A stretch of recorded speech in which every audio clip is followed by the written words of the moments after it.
हर दिन की शुरुआत रोज़ की तरह होती है, रनिंग, वॉकिंग, पूजा पाठ। यहाँ ठाकुर जी को नहला के उनका पानी रखा हुआ था, मैं उसको यहीं गमले में रख देती हूँ। कल रात के थोड़े बर्तन मैंने सिंक में ही छोड़ दिए थे, क्योंकि अभी रेयांस का पेपर चल रहा है और उनके साथ टाइम ज़्यादा स्पेंड करना पड़ता है रात में मुझे, तो फिर बर्तन ये मेरा छूट ही गया था। तो सुबह उठते पहले मुझे ये रैक धुलना था, 2 दिन हो गए थे और थोड़ा इसमें स्पॉट सा पड़ रहा था पानी का। फिर मैं इसको धुलने लगती हूँ और रेयांस इधर स्कूल के लिए रेडी हो रहे थे। इतने में पांडे जी भी आ जाते हैं, उनको ब्लैक कॉफ़ी चाहिए थी। मैंने पानी दे दिया और पांडे जी बोले तुम अपना काम करो, मैं कॉफ़ी बना रहा हूँ। और ऐसी जगह आके ही समझ में आता है ना कि असली पार्टनर का मतलब क्या होता है। मैं अभी इधर साफ़ कर रही थी और पांडे जी कॉफ़ी बना लेते हैं, रेयांस के लिए मिल्क शेक बना लेते हैं। तब तक मेरा भी काम इधर कंप्लीट हो जाता है और रेयांस को इसके बाद जल्दी से मैं पराठा बना के दे देती हूँ स्कूल ले जाने के लिए। और पांडे जी ने रेयांस के लिए अभी मिल्क शेक बना दिया था। रेयांस ब्रेकफास्ट में बस शेक पी के जाते हैं स्कूल। इतने में पांडे जी की कॉफ़ी भी बनी गई थी, पर कॉफ़ी डालना भूल गए थे। ये बस दालचीनी का पाउडर डाल के उबाल रहे थे। इस समय रेयांस को मैं पराठा दे के उनको स्कूल भेज चुकी हूँ और मैं और पांडे जी कॉफ़ी पीते हैं। कॉफ़ी में इनको हल्का सा घी चाहिए होता है, इनके साथ मैं भी वही पी लेती हूँ। इसके बाद ब्रेकफास्ट की कुछ तैयारी करनी थी, क्योंकि जिम से आने के बाद कुछ थोड़ा हैवी चाहिए होता है, तो इसके लिए मैंने बेसन और सूजी मिक्स किया, दही से बैटर बना लिया और ये मैं ऐसे ही बैटर बना के रख देती हूँ। और तब तक कॉफ़ी के बाद हम तैयारी कर लेते हैं जिम जाने की। आज मेरा भी मूड बन गया था कि पांडे जी के साथ निकल ही लेते हैं। पांडे जी थोड़ा आगे निकल गए थे मेरे से। ये हमारे क्लब हाउस का सीन है। आज मैंने बहुत ज़्यादा कुछ नहीं किया, थोड़ी देर ट्रेडमिल पे, थोड़ी देर साइकिलिंग और थोड़ी बहुत स्ट्रेचिंग करने के बाद मैं फ्री हो गई। पर पांडे जी अपना पूरा वर्कआउट करते हैं स्टेप बाय स्टेप। ये थोड़े पंचुअल हैं, मैं उतनी ही आलसी। इसके बाद घर में दूध ख़त्म हो रखा था। हमारे बगल में ही है मार्ट चले गए दूध लेने के लिए। शादी के 10 सालों बाद मुझे ये रियलाइज़ हुआ कि एक अच्छी शादी सिर्फ साथ रहने का नाम नहीं है, ये हर रोज़ एक दूसरे को चुनने का फ़ैसला है। हम जो वचन शादी के मंडप में देते हैं ना, उसे हर रोज़ निभाना पड़ता है। कभी थकान मिटाने वाला एक कप चाय बनाकर, तो कभी साथ चलकर। जिम से आने के बाद मैं पांडे जी के ब्रेकफास्ट का प्रिपरेशन करने लगती हूँ। इधर चाय रखी हुई थी, बैटर मैं बना के गई थी, बस उसमें मुझे सब्जियां मिक्स करनी थी और थोड़े बेसिक मसाले, हल्दी, नमक और थोड़ा गरम मसाला। ये मिक्स करने के बाद मेरा बैटर चीले के लिए रेडी हो जाता है। इतने में चीले के साथ खाने के लिए चटनी की भी तैयारी करनी थी।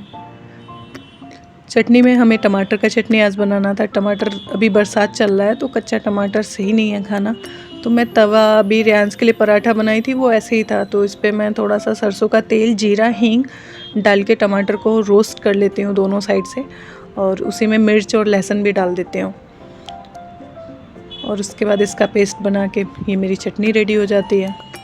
मेरी फैमिली में कसूरी मेथी का फ्लेवर सबको बहुत पसंद है, तो मैं इस बैटर में भी कसूरी मेथी ऐड करती हूँ लास्ट में और वही बेसिक मसाले।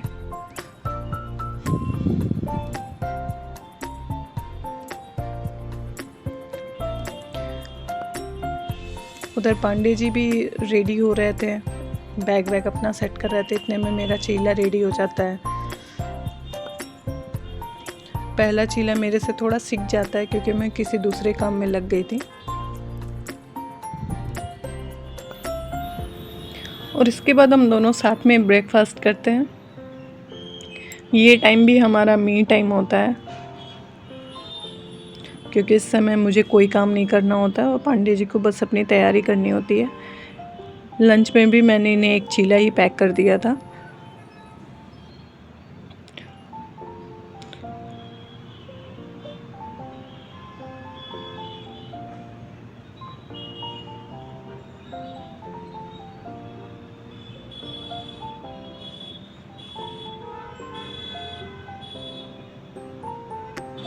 असली ड्यूटी मेरी यहाँ से शुरू होती है, क्योंकि अभी पांडे जी भी कोर्ट चले जाते हैं और घर में एकदम अफरा तफरी का माहौल होता है। सारा सामान इधर उधर फैला होता है और चीज़ें मेरे से चीख चीख के कहती हैं मुझे मेरी जगह पे रख दो। बस शुरू हो जाती है मेरी ड्यूटी यहीं डाइनिंग हॉल से ही। जब बच्चे पति सब ऑफिस और स्कूल चले जाते हैं तो घर एकदम शांत हो जाता है। ये वही सन्नाटा है जिसमें अलार्म नहीं बजता, बस जिम्मेदारियों की लिस्ट अपने आप बजने लगती है। मेरी तरह ना जाने कितनी औरतें जो वेल एजुकेटेड होंगी पर घर संभाल रही होंगी, बच्चों की परवरिश कर रही होंगी, और ना जाने मेरी तरह कितनी बार ये बात सुनी होंगी, इतना पढ़ लिख के घर में न रहे लोग, मतलब क्या फ़ायदा तुम्हारी पढ़ाई का, करना तो तुम्हें झाड़ू पोछा और घर की सफाई ही है। पर उन्हें समझाना बहुत मुश्किल है कि घर संभालना भी एक फुल टाइम जॉब है और हम पढ़े लिखे हैं इसीलिए अच्छा संभाल ले रहे हैं।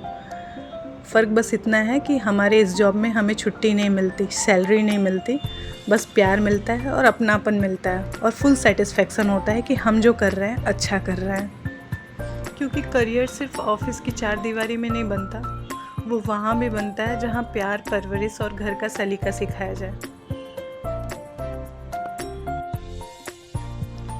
मैंने अपने शू रैक पे ये स्टिकर का जो पीछे वाला मार्बल पेपर जैसा कुछ पेपर होता है ये बिछा रखा था। इस पर बहुत ज़्यादा डस्ट हो गया था। फिर फाइनली मुझे लगा कि यहाँ मैं जो कपड़ा रखती हूँ वही रखूँगी, और कपड़े में मैं जो दुपट्टा यूज़ नहीं करती वो मेरे शू रैक के कवर के काम में आते हैं।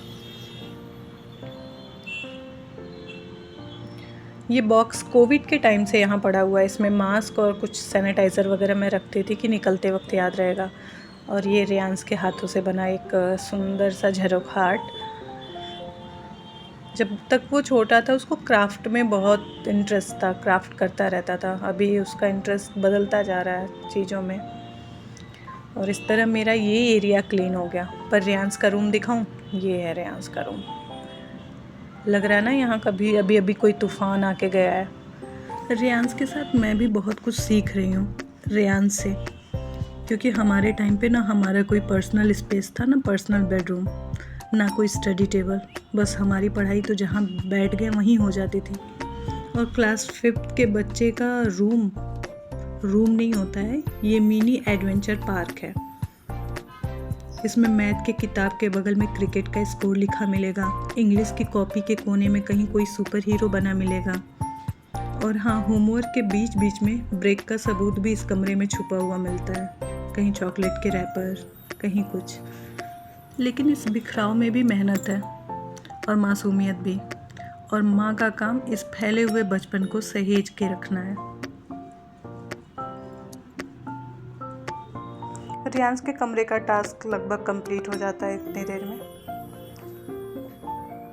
इसके बाद नंबर आता है मेरे बेडरूम का। यहाँ भी हाल बहुत बुरा था। घर का काम कभी ख़त्म नहीं होता। ये वर्क फ्रॉम होम नहीं है, ये वर्क फॉर होम है, जहाँ सैलरी प्यार में मिलती है और प्रमोशन दुआओं में। तो चलिए स्टार्ट करते हैं अपना वर्क फॉर होम।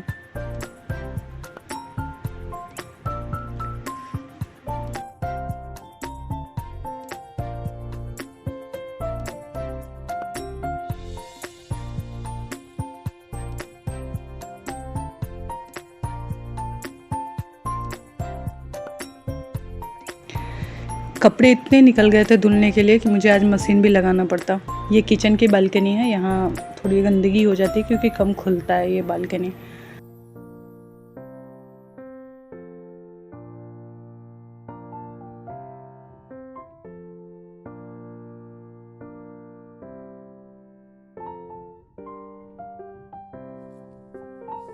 ये काम समेटते समेटते मुझे 12 o'clock तो हो ही गया था, और रियांस की स्कूल की टाइमिंग है 1:30।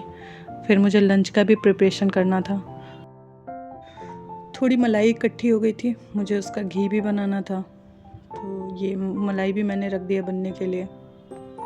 ये मेरी बालकनी के नन्हे मेहमान यहीं बैठे रहते हैं। घर के कुछ काम हम रोज़ ईमानदारी से कर देते हैं, और कुछ काम इंतज़ार करते रहते हैं कि मेरी बारी भी आएगी।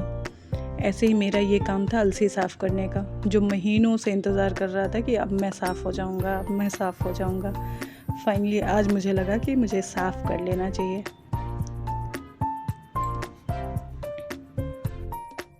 इधर मेरी घी भी बन गई थी ऑलमोस्ट। और फिर लंच में आज रियांस ने बोला था कढ़ी चावल खाने के लिए, तो मैं यहाँ कढ़ी उबलने के लिए रख देती हूँ। साथ ही घर के काम भी समेटने में मुझे बहुत टाइम लग गया। आज काम समेट रहा है और इधर कढ़ी पक रही है। घी भी मेरा ऑलमोस्ट हो गया था, अब इसको स्टैंड करके इसके डब्बे में रखना है। और कढ़ी के पकोड़े के लिए बाकी प्रिपरेशन जो करनी थी मैं लगे हाथ यहीं सारा स्टार्ट कर दी थी।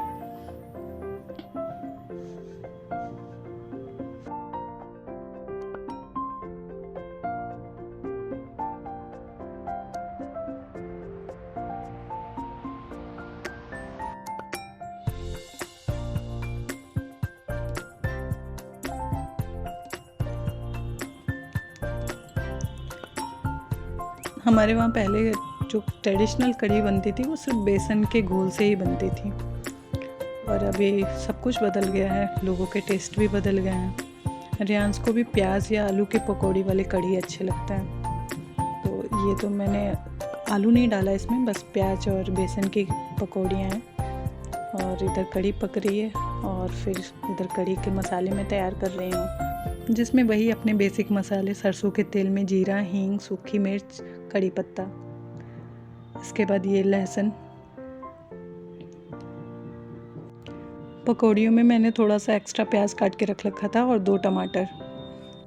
कढ़ी मेरी ऑलमोस्ट उबल चुकी थी और बस मुझे इसके मसाले ही प्रिपेयर करने में जो टाइम लगने थे, इसमें मैंने वही बेसिक मसाला, धनिया पाउडर, जीरा पाउडर, थोड़े गरम मसाले, हल्दी, नमक डाल के इसको पका लिया। कढ़ी में मैं नमक नहीं डालती हूँ क्योंकि मेरे से कढ़ी नमक डालती ही फट जाती है। और ये चावल भी मैंने रख दिया क्योंकि अभी रियांस का टाइम हो रखा था। और ये मसाले हो गए, फिर मैं इसको कढ़ी में मिक्स कर देती हूँ। कढ़ी मेरी उबल ही गई थी, उसके बाद पकौड़ियाँ मिक्स कर देती हूँ। इतने में रियांस का भी टाइम हो गया था और इन्हें बड़ा अच्छा लगता है कढ़ी राइस, ये खुश होके खाते हैं। और इसके बाद हमारा टाइम वही रेस्ट में, होमवर्क करने में, चाय में, फिर थोड़ा टाइम डिनर में। ये रात के टाइम का है। रियांस सब नहा धो के अब बेड पे जाने की तैयारी कर रहे थे। रियांस को सोने के पहले दूध चाहिए होता है। मैं दूध गर्म करने आ गई थी किचन में, उधर रियांस अपना बैग समेट रहे थे। किचन का सारा काम मैंने इसी टाइम निपटा दिया था। बर्तन क्लीन हो गए थे, किचन क्लीन हो गया था। अभी जो दूध बॉईल करने के बाद जो बर्तन बनेंगे वही बर्तन बनेंगे। वैसे ऑलमोस्ट किचन मेरा क्लीन है। और अब ये बातें समझ में आ गई हैं कि एक अच्छे दिन की शुरुआत हमें रात से ही करनी होती है। तो ये अगले दिन की शुरुआत के लिए मैं बादाम, कुछ ड्राई फ्रूट्स सोक कर रही हूँ जो कल सुबह में काम आएंगे। दिन के साथ साथ हमारा ब्लॉग भी यहीं समाप्त होता है। मिलते हैं एक नए ब्लॉग के साथ।